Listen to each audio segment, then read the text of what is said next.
Good morning. Good morning. How the devil are you doing this fine day? Hope you're all fit and well. I've just seen Mark Whiting walk through the door. Morning, Mark. How are you doing? How was your weekend, my friend? Hope you're all fit and well. I've got a button for Mark here, along with a bunch of other people as well. There we are. There's Mark's button. Waiting for a few others to join us. Don't think Gary Muirhead is likely to be joining us today because he's on his way somewhere else. I'll leave him to tell you the details, but he may not be joining us today. But I'll keep you posted on all of that. I've just realised, sorry, wearing outdoor glasses, can't see a damn thing in those. There we are. And there you are. Suddenly clarity. Got a question for you today, and I'm going to put it on the screen. It's for no purpose whatsoever. I heard this over the weekend. And I thought, I'll share that with the folks. Here we go. Running across the bottom of the screen. There you are. I have a question. What are the bell, the boot, the ball, and the bone? They are all a thing, and collectively they are a thing. But what are they? The bell, the boot, the ball, and the bone. If you've got any answers on that, I'd love to hear from you. The answer may take you by surprise. Let's have a look. Dan Cullen said, good morning from our beautiful devices. But man is so rural. But listen, it can't be that rural. You have an internet connection, so it's not all bad, Dan. But good morning to you, my friend. Thank you for joining us. Do me a favour, would you? Let me know when you're next likely to be back at your home base so that I can get your Bobcat model off to you. It's been sat under my desk, and every time I think about it, I'll do that tomorrow, and then I haven't done it. Jim Turner is here as well. Good morning, Jim. Thank you for joining us. There is a question going across the bottom of the screen. Excuse me. It serves no purpose other than to keep me amused. But the question is this: what are the bell, the boot, the ball, and the bone? They are all a thing, and collectively they're a thing. But what are they collectively? Simon Tomlin has just joined us, and I don't think I got an answer to my question last week from Simon. Or I asked Simon a question. Simon, is your mum called Sue? Is your mum called Sue? Please let me know. Put me out of my misery. Yes, the ball, the bell, the boat, and the bone. That's what we want to know. If you can find any answer on that. While you're doing that, couple of things. A few people have suggested to me. Okay. I'll go back to this. Good. Thank you, Simon. I met your mum many years ago. Thank you. Right. Okay. Just the name Tomlin was like, yeah. I bet. Yeah. But thank you. So yeah, a couple of things. First is this. A lot of people have suggested to me that the whole Didcot inquiry is being kind of delayed in the hope that the rest of the world will forget about it, that we'll all just get on and pretend it never happened. I never bought into that, but that seems to be the suggestion. Anywho, I wrote, I didn't even write, I just put a photograph up, reminder that it is almost 4,000 days since the terrible accident at the Didcot power station. And I put it on Facebook. And thus far, just shy of 250,000 people have seen it. So no Thames Valley Police, no Health and Safety Executive, no anybody else that's involved in it. Nobody is forgetting. We're just getting angrier and angrier and angrier. Obviously, that relates to death, sadly. And I was struck over the weekend. I think I've mentioned to you in the past that I run a little kind of Substack off to one side called Tiny Politics, in which I look at what's happening in the political world, but through the eyes of one bloke that doesn't really know much about politics. And a thing that struck me, Anne Widdecombe died last week, quite possibly murdered. I'm not entirely sure if that's been confirmed yet. But immediately in the aftermath of her passing, the former Labour MP, Peter Tatchell, big name in gay rights and that kind of thing, once tried to run me down on he didn't try, he almost ran me down on a bicycle, but that's a whole other story. I don't bear a grudge on that, but he came out saying what a bigot she was and what an awful person she was. Do you remember the time when somebody died and you'd kind of set aside your differences, where you just say, oh well, we didn't see eye to eye, but obviously sad, and had not just respect for the person, but the respect for the bereaved family and their friends and their loved ones and that kind of thing. All of that seems to have gone out the window. And I started writing it. I thought, you know, I wonder about this, and I traced it back. There was a guy died in what was he? Former FBI director Robert Mueller died in America, beginning of this year, I think it may have been. And Donald Trump's response to that was, "Good, I'm glad he's dead," which was not untypical of Donald Trump. He seems to celebrate people dying, possibly because he knows that he's imminent and wants everybody on board the boat before he gets there. But when did we lose that? And I know this is not a political show, but surely respect is part of the thing that we expect from our leaders, not just the political world, but leaders in industry, just leaders in general. And when they don't display respect themselves, surely that undermines our respect for them. Do you not think? If you want to see it, I'll send you the link. But that was my feeling today. But yeah, that notion of people forgetting about Didcot, forget about it. 250,000 people, or just shy of 250,000 people. By the time I finish this show, it may well be 250,000 people have seen that and shared it and commented on it and liked it and complained about it. So we shall see. Stefan Edwards has just joined us. Morning, Stefan. Good morning to you, my friend. Thank you very much indeed for joining us. I probably need to put Simon Tomlin out of his misery. I went to the American Rental Association exhibition in Anaheim in California. Now, I reckon it was around about 1989.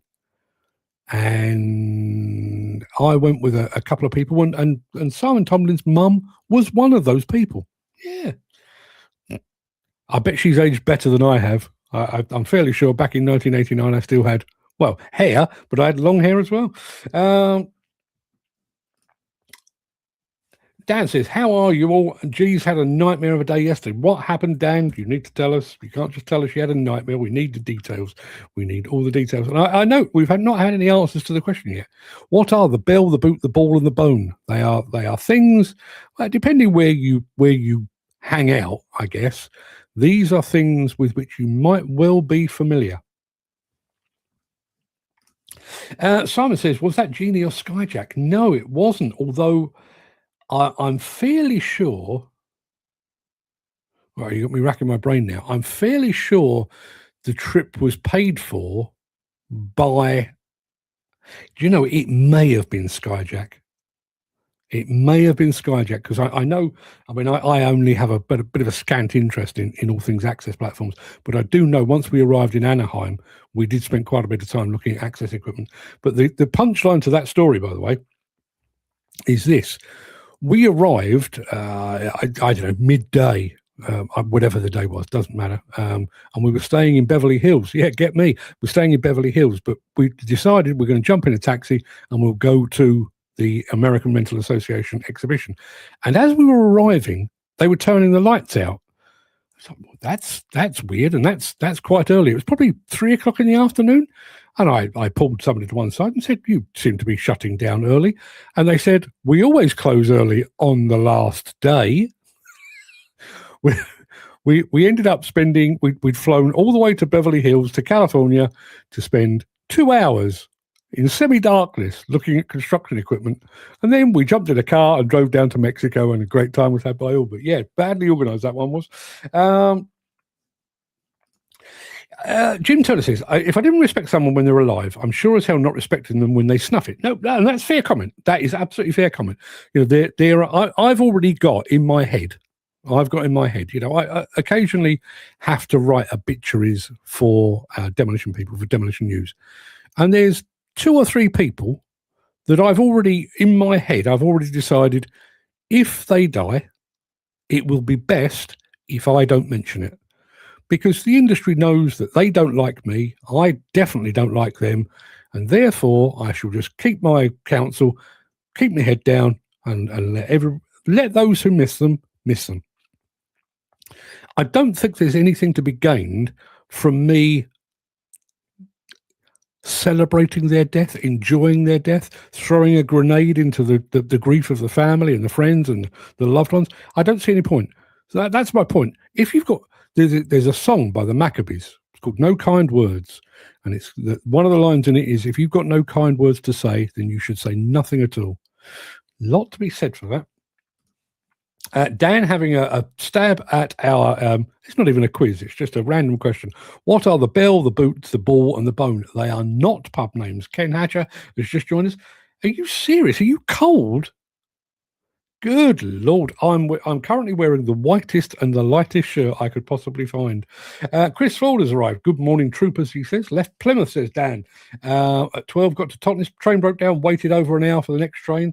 Then had 5-carriage train, and everyone from 9 carriages tried to jam it into it like sardines. There you are, Simon Tomlin. You and I I've cut from the same cloth. If you don't have anything nice to say, don't say anything. Yeah, as I say, there are people in the world, and I don't just mean within Demolition. There are people in the world. I mean, I will name one of them, Donald Trump. Donald Trump pops his clogs, I shall probably hold a quiet party all on my own. But I won't be celebrating. I won't be posting unpleasantness about him. I've made it perfectly clear what I believe the guy is, and that's fine. I don't need to drag over the coals, as it were. Chris Hall says, when I die, I won't give a shit. Not much difference now. It's not, to be honest, that's where I'm not entirely sure that's even the respect thing. I think it's for those that are left behind. Because, I mean, there's a guy who's just died in the States there, one of the American senators. What's his name? Lindsey Graham. And apparently, for all intents and purposes, he was very much a warmonger. He was anti this and anti that. He's very pro-Trump and everything else. And I know a lot of people have taken great pleasure in the fact that he's popped his clogs and stepped off this mortal coil. And he may have been all those things. He may have been pro-Trump. He may have been pro-war. He may have been involved in decisions that ultimately sent American soldiers off to fight and possibly to die and to be injured and so on down the line. But Lindsey Graham, I don't know his background, but in all likelihood, he was probably somebody's son, somebody's husband, somebody's father, somebody's uncle, somebody's grandfather, possibly. And for those people, what he did during the day, during office hours, really doesn't matter. They've lost a husband or a father or whatever it might be. So that's what I've written about. Yes, Requiem for Respect is what I've called it. John the Ball is back in our midst. Morning, John. Didn't see much of you last week. Were you busy? Or were you on holiday? That's what we'd like to know. Now, given the fact that John goes by the name of the ball, I'll ask the question once more. What are the bell, the boot, the ball, and the bone? It's going across the bottom of the screen. There are no prizes. I just heard it and thought, I wonder if anyone knows. And before I press the button to start the show, wrapping up Dan Cullen's nightmare weekend, got on that train, then was diverted another 30 minutes as a tree fell on the line, stood all the way from Totnes to London, got to London at 5:30, got home at 6:25.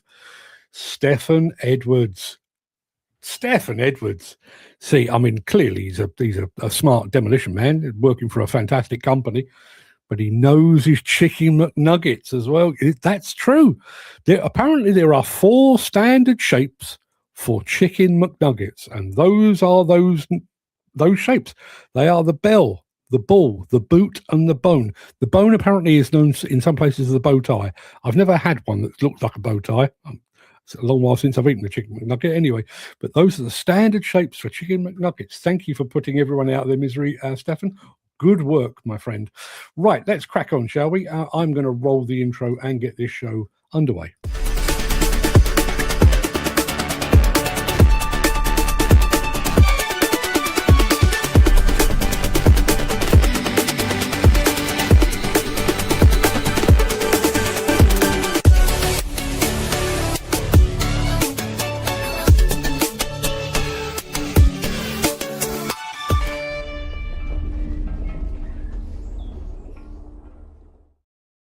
It is Monday, the 13th of July. Welcome to the Breakfast Show. I am your host, Mark Anthony, the Walrus of Demolition, the Lord High Chancellor of live streaming, the authentic voice of the global demolition industry. In today's show, Liebherr's new record breaker. 3 things you don't know, or 3 things you need to know possibly about Develon Compact Tracked Loaders. Hitachi joins the fight against cancer, and JCB flourishes at FixFest. And in today's episode of Mark's Morning Monologue, we're getting quite prosaic today. It's called The Ground Beneath Our Feet. We'll be bringing you that in probably half an hour from now or thereabouts. But we need to start with a bit of Caterpillar, because then we're talking Liebherr.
Dan's nightmare grows ever deeper. He says he then flipped his suitcase, got train to London at 8 p.m, got to Devizes at 12 to land on site to be told, you're not due to start until tomorrow. Apparently, he wasn't told to do an online induction. Why do companies not ask contractors these questions first? Because then you wouldn't have a story to tell, Dan, would you? It does seem ridiculous.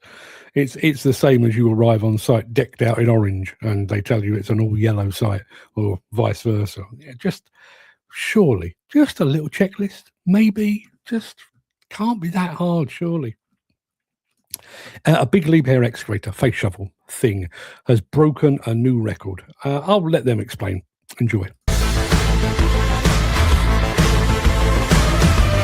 Yeah, so we're here at Macanu's Mount Pleasant operation, where today Tees was celebrating this huge milestone out of our Liebherr 9600. 17 million cubes, 6,800 primary work time hours, the availability of 96% and the MTBF, so to keep that reliable at 325 hours is enormous. We did it in 2 years LTI free, so today we're 745 days LTI free. Building on the back of a record month one, where we delivered 1.7 million cubes. We realised we were onto something pretty substantial. It just goes to show what the capability is of motivated teams, month on month delivering numerous months above 1.5 million cubes, and to do it safely throughout the year was pleasing. It's been a fantastic pleasure to work on this machine and with the whole Tees team. To get this record is just a great milestone. It's just mind-blowing to think that 17 million BCM over a 12-month period. When you equate that to tonnes, it's a lot. Many teams have come together to deliver this volume, but a huge call out and shout out to our maintenance and our production operations team, Drill and Blast. They're the ones that have been able to come together and execute and deliver this volume. So massive shout out to the crews across the board that have done this in a 12-month period. So a huge result, immensely proud to be part of it, and yeah, looking forward to what we can do next.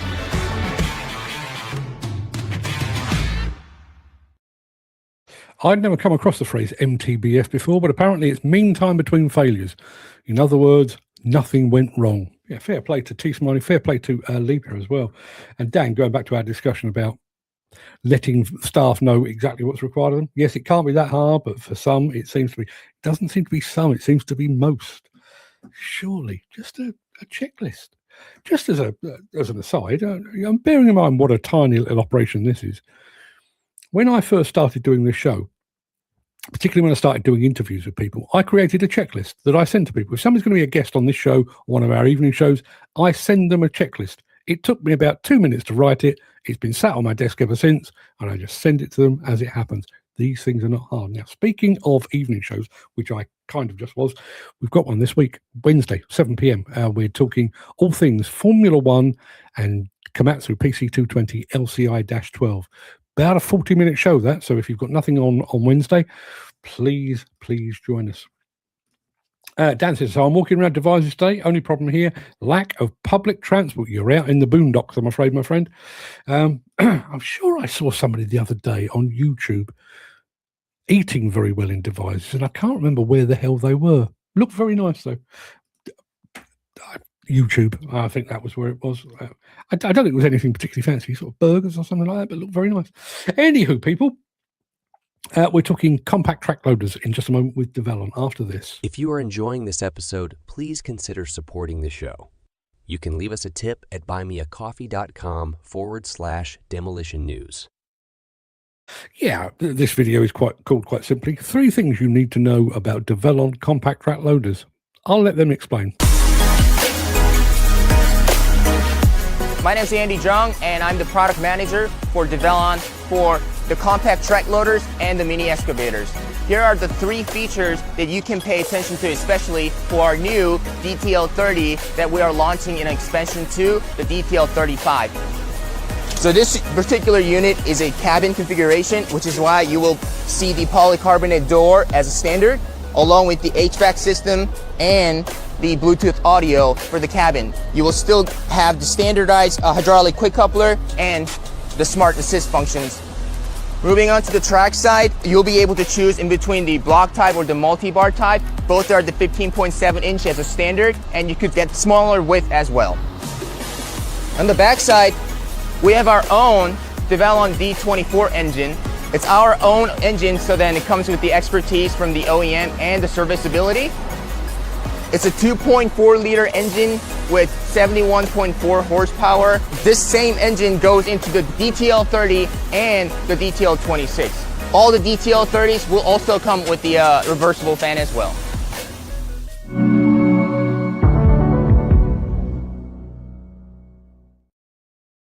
And now you know. Thank you very much indeed for that.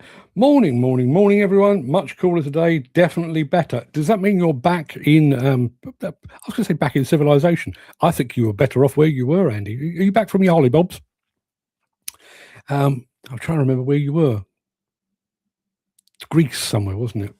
Kefalonia, maybe. There you are. That's Andy Delville saying that. Dan saying the B&B in Plymouth I stayed in was one of the nicest B&Bs I've ever stayed in for a couple. And for a couple in their 80s, they put the much younger generation to shame. Lady doesn't use bleach. Okay. That you see that as a benefit? I'm not entirely sure I follow. I quite like the smell of bleach. Yes, it was Kefalonia. Was bloody lovely. We're on the final countdown, actually. I think it's about a month until I go off on my my Mediterranean cruise, which I'm looking forward to. We've got a lesbian wedding one day. Nothing to do with the cruise. So we've got a lesbian wedding up in Staffordshire. So we drive up the day before. I'll do the show, drive up there, stay over, lesbian wedding, stay over again, then drive home the following day, change bags, jump on the plane, jump on the boat. 2 weeks, I'm gone. So there you are. And apparently Dan says it is a benefit. Well, are you anti-bleach? Why would you be anti-bleach? Okay. Well, I don't want to put a downer on things, but I did talk about Didcot at the opening, and I did talk about the lack of respect for the dead. We're kind of playing around with the subject of death again in a second. Only death delayed. Kind of. I'll be back after that. Since the finance bill came into effect in April, the construction industry has seen a surge of fuel thefts. The rising cost of living has placed an additional risk of theft by employees and contractors, as well as opportunistic thieves. By using diesel dye and placing warnings of its use, you are sending a clear message that this is your fuel.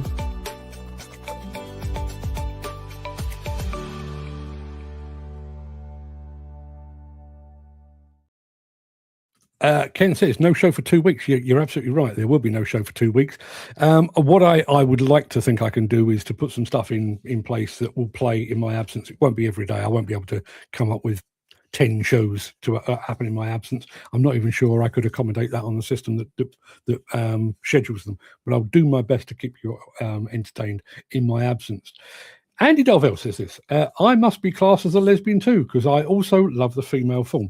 Let me preface what I'm about to say with by saying that I am not even remotely homophobic. I am not. I've got gay friends, don't care, couldn't give a toss, really, just not bothered, interested, don't care. There is one thing, though. There is one thing. And I'll back up what Andy says. If I am a woman and I'm looking at a woman, and I know I'm saying this from a blokey point of view, but I'm looking at them thinking, they're gorgeous and they're pretty and they're beautiful and they've got the curves and the things. If I'm looking at a bloke, I'm thinking, yeah, that's a bit of an untidy old mess, that, isn't it? Particularly if they're naked. Good Lord, I wouldn't want to be anywhere near that. Hairy, dangly, horrible. I don't. Gay men, I raise my hat to you. Good luck in all that you do. Good luck in your pursuits. Just don't know how you do it. Really don't know how you do it. She said, thinks too much bleak and oven cleaning has wrecked people's immune systems and why people have allergies and so on. And Dan says, that's hilarious. I'm just saying. I mean, I fully understand. I don't fully understand lesbians, but I understand the appeal of the female form, much as Andy mentioned there. But there are bits of this whole gender thing that I don't understand. If you are a lesbian, in a lot of cases, you have kind of the girly half and the butch half. If you're going to it for a butch woman, would you not be better off with a bloke? I don't understand the mechanics. Maybe I'll learn more when I go to this wedding. Maybe I'll get a crash course in lesbianism. I may well come back a convert. You never know. You never know. Right, people, where were we? Ah, yes. More serious, pressing matters. Cancer and the fact that Hitachi have joined the fight against the scourge that is cancer. Here we go. Upon October 23, I was diagnosed with cancer, and I was advised to seek some advice and some help from Christie's in Manchester. Upon attending Christie's clinic and their consultants, I've been under their care now since October 23 for the cancer.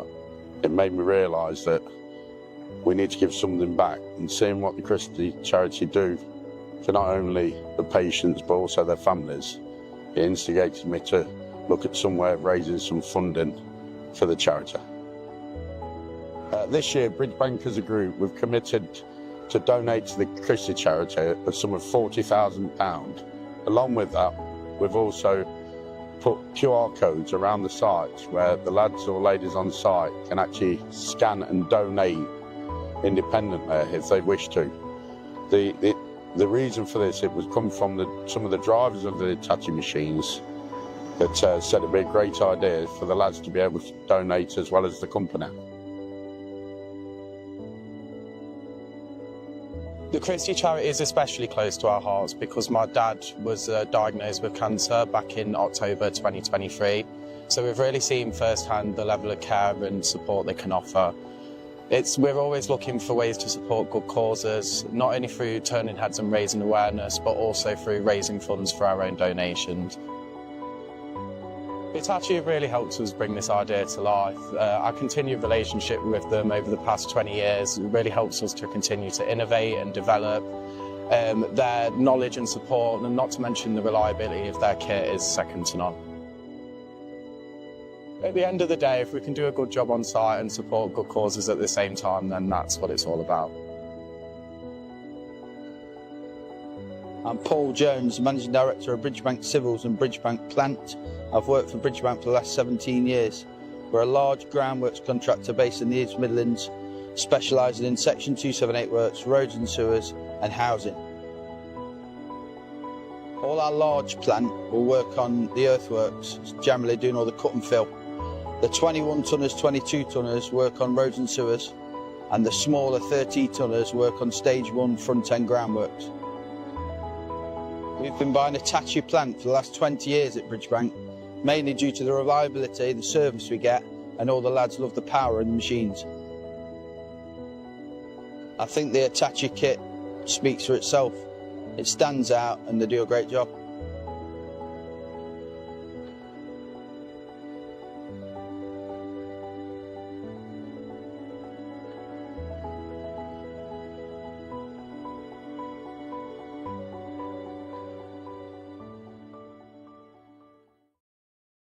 Great film, great initiative as well. Had this from Jim, says, I'm on for that fella. You're working for those guys, are you? Be interested to know. Dan Cullen saying, well done, great, well done, sir, great initiative. Simon Tomlin on not my lesbian wedding, but one that I'm attending. I'm sure it'll be a great wedding. I'm sure it will. This is kind of the exception to the rule. Both of the ladies that are getting married, absolutely drop dead gorgeous, both as feminine as anything. I'm sure it'll be an absolute eye opener. I'm expecting the food to be, not the food, I'm expecting the music to be rather good as well. Listen, some of the best things I've ever been to have been gay events. I listen, father of 4, happily married, straight as a die, despite the fact that I'm sat here wearing a shirt that probably is a woman's. That's a whole other story. But listen, I'm as straight as a die, but do love me a bit of a gay disco. Dan Cullen saying, the only thing that bothers me, shoving this pride rubbish in people's faces. Why do they get a month and we don't get a day?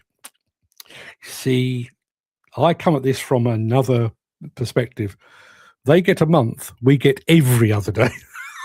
I'm pretty sure if you stood back and had a look at it, you stood back and had a close think about it, the world is straight. The world is straight.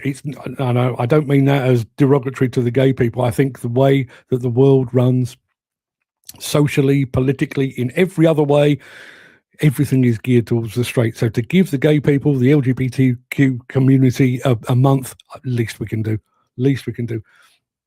And let's be honest, they're better dressed than we are as well. So fair bloody play to them. They should try Komatsu, says Dan. Well, listen, given the fact that Hitachi have jumped in with this cancer initiative, stick with Hitachi. Simon Tomlinson says, I think awareness with anything like this is so important in our industry. Yes, it is. And I've got to be honest, I was beavering away. Did the guy mention what type of cancer he had? Because obviously prostate cancer back in the news and so on. And I also read this morning, I've not had it confirmed, but I saw something on Twitter this morning that Sam Neill, the actor Sam Neill, has died.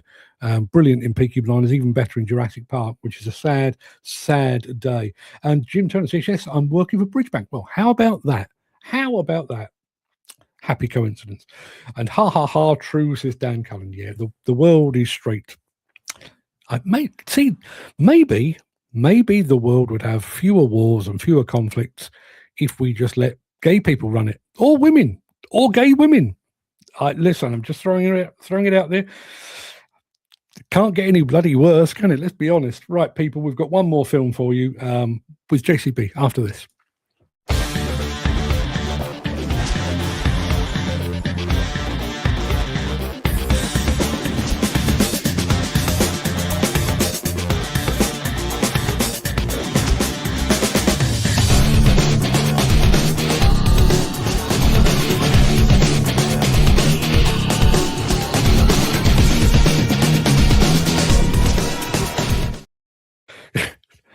I should probably just save Dan's comment. Been a bad weekend for politics and the BBC. I could play that pretty much daily and nobody would bat an eyelid, really. Simon Tomlin says we did a prostate cancer themed excavator a few years ago. Fair play to you, my friend. Fair play to you. Yes, Anne Widdicombe and Dermot Moynihan. Dermot Moynihan really did come out of left field. And I must admit, I don't watch the TV news particularly often.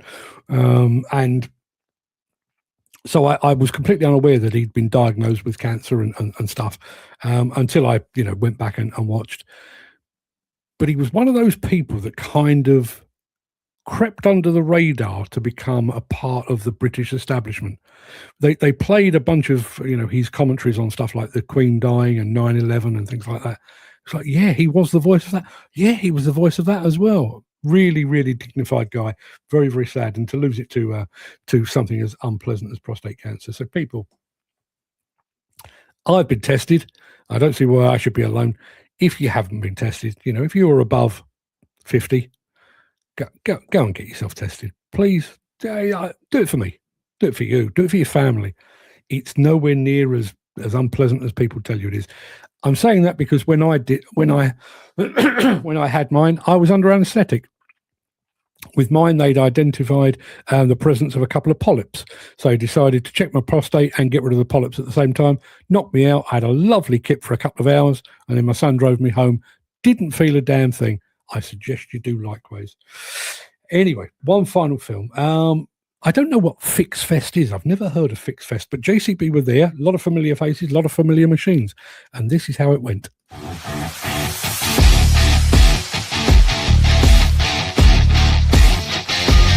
We're here at FixFest 2026. On stand, we've got everything from our brand new hydrogen 3CX, £55,000 3CX. We've got a HTD5 dumper and an 18Z mini excavator. As well as that, we've got a store with some of our range of products. So please come on stand and have a look round.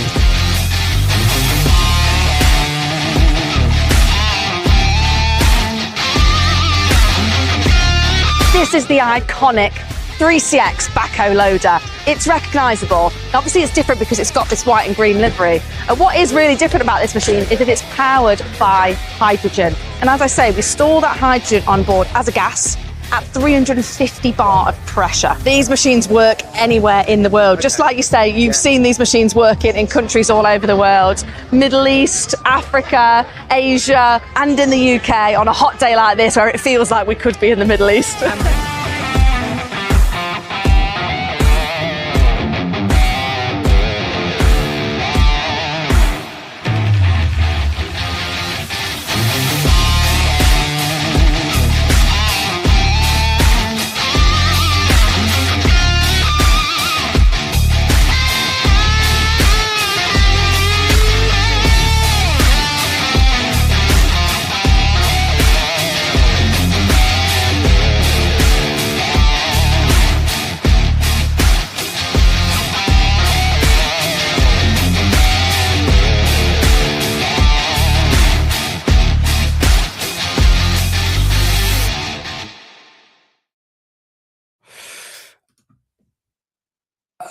Crystal says this. The thing that worries me is when I listen to radio, a lot of the phone-in audience is from the, how should we say, the other persuasion. Is this reality or screening?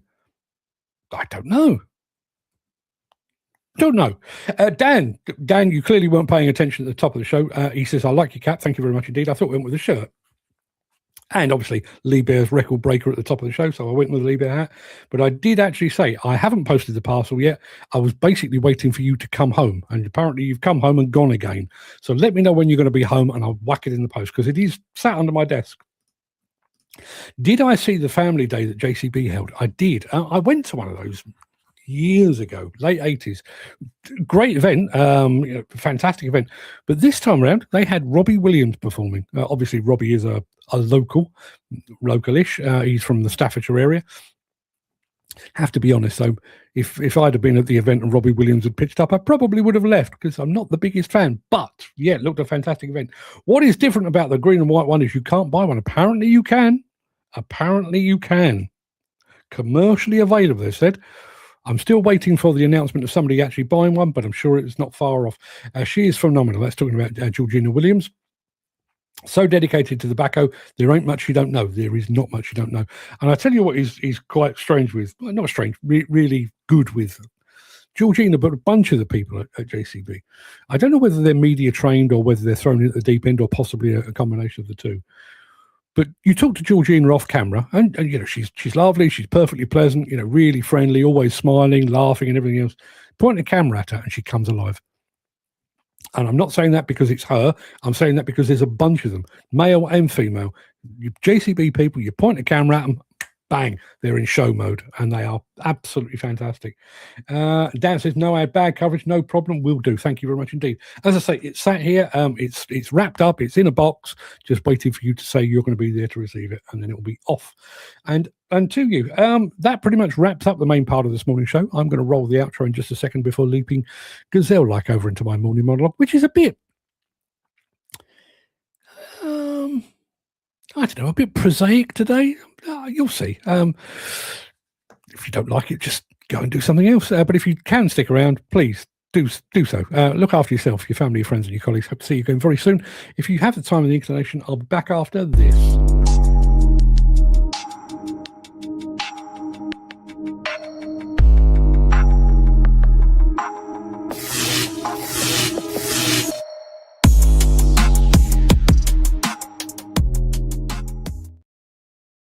Humanity has spent thousands of years being conditioned to fear what lies beneath our boots. From the earliest campfires, we've looked down at the dirt and associated the subterranean with everything corrupt, hidden, and final. Think about the stories we tell ourselves. The villains of cinema never plot global domination. The villains of cinema never plot global domination from a sunlit penthouse balcony. They build concrete bunkers deep inside hollowed-out volcanoes or beneath the streets of major cities. We put our dungeons in the damp dark of castle cellars. Our mythologies place hell firmly beneath the earth's crust, a roaring furnace of eternal punishment. And when our time on this earth is done, we're lowered into a 6-foot hole to be consumed by the soil. The collective unconsciousness is clear on the matter. The surface is for the living, and the deep is for the damned. Yet every single morning, thousands of men and women in the demolition and construction sectors deliberately step off the edge of the daylight. They grab their hard hats, they boot up, and climb down into the trenches, the shafts, and the massive basement excavations, and the massive basement excavations that scar our urban landscapes. For them, the dark beneath the surface is a workplace, a second home, the arena where they earn their daily bread. They don't share the civilian dread of the deep because they know the truth of the dirt. They understand that before anything great can rise into the sky, someone has to go down into the dark and fight the earth for the space. To step down into a deep excavation is to enter a world where the chaotic roar of the city evaporates, replaced by a heavy, muffled silence. The air changes instantly, dropping to a constant subterranean chill that smells richly of ancient damp clay, diesel exhaust and wet concrete. For the civilian, the sheer weight of the surrounding earth pressing against the shoring triggers a primitive claustrophobia. But for the ground worker, this confined space feels like a familiar embrace. The high visibility jacket protects against the damp, and the mud on the boots feels like solid ground. Down here, protected from the wind and the rain, the earth feels like home. It's a private arena where the relentless rhythm of the piling rig and the scraping of the bucket become a reassuring soundtrack, turning a dark pit into a sanctuary of honest labour. Now, of course, it's a brutal, unforgiving environment, and nobody in the trade is blind to the risks. The earth is heavy, unpredictable, and entirely indifferent to human ambition. A single miscalculation in the shoring, a sudden shift in the water table, or a moment of complacency can turn a trench into a tomb in the blink of an eye. Trench collapses remain one of the most terrifying hazards on any civil site, a silent, crushing weight that gives no warning. The danger is real, physical, and immediate. Yet the people who operate the excavators and handle the piling rigs keep going down, driven by professional necessity that the average person on the street will never fully comprehend. There's a strange sort of magic buried in that darkness too. When you break ground on an old urban site, you're effectively opening up a time capsule that has been sealed possibly for centuries. Demolition and groundworks crews are frequently the very first people to lay eyes on long-lost relics of the past. They uncover Roman roads, Victorian foundations, wartime ordnance, and the forgotten basements of ancestors who walked these same streets hundreds of years ago. In that sense, the excavator bucket becomes a tool of historical discovery. The subterranean world holds the secrets of the past, and it takes a special breed of worker to go down there and to fish them out. The public looks at a deep excavation and sees a scar, a void, or an ominous reminder of finality. They view the hole in the ground as the end of the line. But for the construction professional, that hole represents a beginning. You can't build a modern metropolis on topsoil. You can't support a 40-story tower on hope. Every structure that defines our skylines relies entirely on the invisible, unglamorous labour taking place beneath the pavement. The massive concrete rafts, the deep piles into the bedrock, and the complex networks of services that are the true anchors of civilization. When we look at the premise that nothing good happens below ground, we have to realise that it was coined by people who only look down when they're mourning or afraid. The rest of the world sees the soil as the final resting place. For the demolition contractor tearing out the failed infrastructure of yesteryear, and for the ground worker pouring concrete for tomorrow, the dark is actually the starting line. It's the cradle of everything new. And when one day our time comes to be buried in the earth, we should have nothing to fear. Because for us, we're going home. There you are. Feeling oddly poetic yesterday afternoon. Don't know where that came from. Doesn't happen very often, but there you are. Good day to you. Lee Mansfield, good morning, mate. And did you have a good weekend in the sunshine? I did. Well, didn't do a lot of sunshine. I did make the enormous mistake of trying to do some gardening yesterday, and literally had to come indoors dripping in sweat and feeling a bit wobbly, I have to say. I had plenty to drink, had breakfast and everything else, but it was way too hot. So I've got to clear up that again today.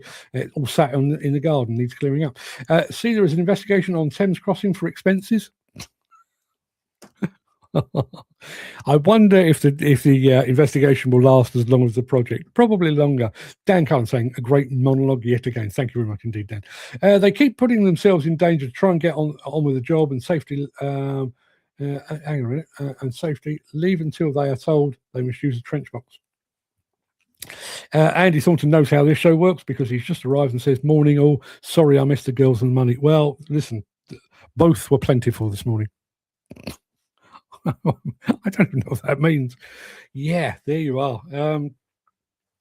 I don't know what that was all about. As I say, I did mention Didcot on Saturday, and best part of 250,000 people have now seen and shared that, talking about the cancer thing, and then this idea of being returned to the earth shouldn't be a fear for us. Lee Mansfield was in a beer garden. See, Lee, in case you don't know, I don't drink. Used to, which is why I don't now. Whole other story. But I have to say, I'm sure it's the same with anyone that's got any kind of addiction. I think if you are a smoker, there will be certain things that trigger you wanting a cigarette. My wife was a smoker for, well, up until we had our first child. So she'd been a smoker the entire time I'd known her.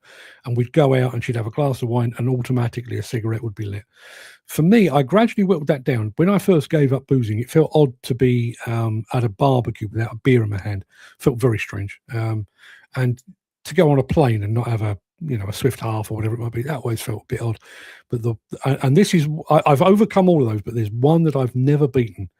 And Lee has just mentioned it. I was out on Sunday midday and there was still a bit of me thinking, why don't we just go and find a pub somewhere, get the ciders in and just sit there and watch the world go by. I know how that would have ended up, because part of the reason I don't drink is because I don't possess the ability to do moderation.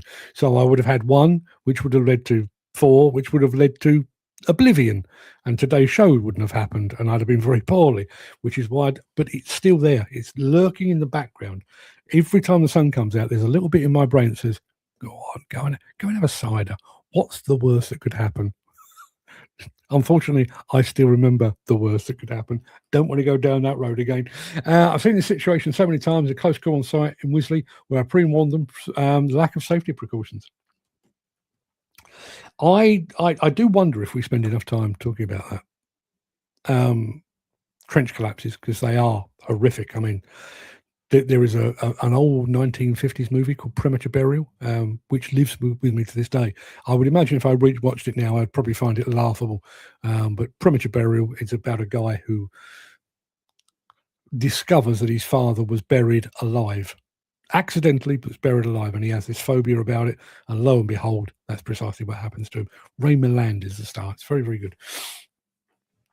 But we do spend an awful lot of our time talking about falls from height, slips, trips, and being hit by machinery. None of which is a bundle of laughs. But I actually think that being buried alive would be the worst possible way to go. And I do wonder if, and why are we doing that? Bearing in mind we have excavators, we have shoring equipment. Why are we putting people into trenches anyway in this day and age? I mean, even the compaction of a trench. We have remote control compactors that are perfect width to go and compact a trench ahead of laying services and that kind of thing. Why are we putting people down there? Doesn't make any sense at all. Some of these guys don't understand the actual dangers of trench collapsing. As I said before, a few guys, would you prefer to go home in the evening, or would you prefer to leave the site in a body bag? Pick your choice, he says. Yeah. It's one of those things. I mean, I'm quite glad I've never seen anybody fall from height up close. I've seen people trip and fall. I've seen people have very close calls with equipment, all of which look awful. But I remember, I can't even remember what it was. A UK job, but a trench collapsed on a worker. Thankfully, they got him out. But the panic among the guys that saw the trench collapse and knew that one of their mates was under it. You'd never, ever, ever want to experience that. Terrible, terrible way to go. So why do we risk it? Why? We have the capability. Why do we risk it? I don't know. Why do we risk so many things? Biggest killer in the industry, aside from suicide, but that's a whole other story. Biggest risk in this industry is working from height. Don't do that. Stay on the ground. Do it with a remote machine. Don't do it at all. Find a workaround. There is always a workaround. There is another way of doing it. Don't work at height. I've said the same thing about this notion of autonomy. If you want to eliminate accidents involving people, take the people out. If you want to eliminate falls from height, don't have people working at height. If you want to eliminate people being killed in trench collapses, don't put them in fucking trenches. It's not hard. See, in America, a guy got buried, was lucky. He had an air pocket, which he managed to stay alive. Can you imagine, though? Because I'm sure, unless he was unconscious, I'm sure you would be aware of the fact that you would have a limited amount of air. Even if you were, again, I mean, I'm terrified of drowning, which is part of the reason that I don't like I love the Jaws movie, but it terrifies me as well. And I do have this fear of drowning. Used to have what they call it, a recurring nightmare. I learned to swim very late. I didn't learn to swim until I was about 14 years old. And I had this recurring nightmare throughout my childhood of being in a swimming pool, but the swimming pool kept rising and rising and rising to the point where I was literally up against the ceiling trying to gasp for air. And that notion of not actually having enough air, that is absolutely terrifying. And the crush syndrome is the worst part if you survive. None of it's good. Had years on deep drainage, never liked to work without a box. No, quite right. And why would you? Well, I mean, I know why you would, because it's cheaper to do it without, but is it really, really worth it? Yes, we saved a couple of grand, but I now have the death of someone on my conscience for forever. Is it really worth that? And just build it into the fucking price. This is not rocket science. Ultimately, it's not the ground worker that's paying for it. You've not arrived on one site and thought, this looks a bit safe, I better dig into my own back pocket and put a trench box in. Build it into the bloody price. It makes no sense to me as well. Just imagine the swimming pool is full of cider. Listen, even back in the day, Andy, I don't think I could have drunk it at a sufficient rate to keep me alive. I may have stopped caring after a while, but it's a good point. That's another thing, the awareness for how long till you recovered and how long you were surviving there. Yeah. I mean, do you remember that a couple of years ago with those, was it a football team or something that had gone potholing? Were they Filipino or something? Had gone underground and been cut off. I don't know if there'd been a cave collapse or something like that, had been cut off. And I think they rescued them in the end. But that notion of being in there thinking, are we going to make this? Just gnawing away at you. Oh, awful. Trust you, Andy. Yes, quite right. Trust Andy. People, that will do us. Don't forget, on Wednesday this week, we've got two shows. We've got one in the morning, this one, and then we've got another one in the evening, which is recounting my visit up to Atlassian Williams Formula One team with Komatsu a couple of weeks ago. It was quite the day, and I've pieced it together. It's taken me a while because there was a lot to discuss, but I've pieced it together, and we now have the film. It's ready to rock and roll. So I'll be playing that on Wednesday. How would that affect you mentally after all that? I don't know, but what I would say is if I'd been rescued from a cave, you wouldn't get me back in one. And if I'd been rescued from an upturned boat, you wouldn't get me back in the water.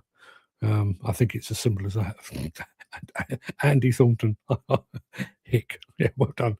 Right, what's this? Have a fabulous day, says Dan, and hopefully back in action tomorrow, ready to rock. Well, I sincerely hope so. As I said, no Gary Muirhead today. He did send me a message before the show started. He's actually travelling somewhere. I'll leave him to tell you the details, but he is on his travels at the moment and wasn't expecting to be landed where he needed to be. So I'll let him tell you exactly where it's all going on. You don't have to be totally buried to die. Just over your diaphragm is enough. Is that right? Is that right? Because I mean, back in the day, I've been buried by the children. Not deep, has to be said. Just a shallow trench of me and then topped up. That's not particularly comfortable either, particularly when it's sand, gets in your parts. I'll leave you to mull that over. I'm going to be back tomorrow, 10 a.m. Don't forget. And then on Wednesday, 10 a.m. and 7 p.m. 2 shows for you this week. Until then, everybody, have a fine and splendid day, and I'll see you on the morrow.